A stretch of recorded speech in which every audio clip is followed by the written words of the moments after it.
Florence Nightingale was a nurse who saved many lives in the 19th century. She was named after the city of Florence in Italy, where her parents went after they got married in 1818. Her family was rich, and they had 2 homes in Britain, as well as servants. Florence was an unusual young woman for her time because she didn't want to go to parties and get married. She wanted to be a nurse and help people. Her family didn't want her to become a nurse because hospitals back then were dirty, horrible places. They were worried about her.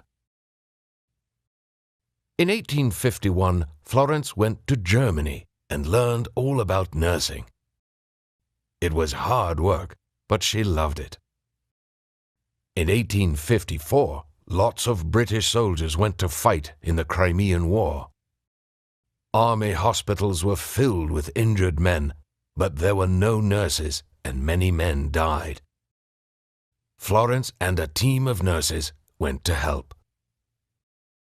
Florence worked 20 hours a day to make the army hospital a cleaner and safer place. She brought the men fresh food, she cleaned the hospital beds, and she used clean bandages on the wounded soldiers. Soon, fewer men were dying. At night, Florence walked around the hospital. She talked to the injured soldiers and helped the men to write letters to their families.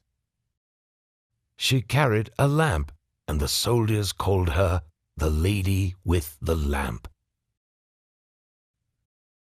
When Florence returned to England, people called her a heroine because of her amazing work in the Crimean War. Queen Victoria wrote her a letter to say thank you. She continued to work hard in Britain to improve hospitals, and she was given a medal called the Order of Merit.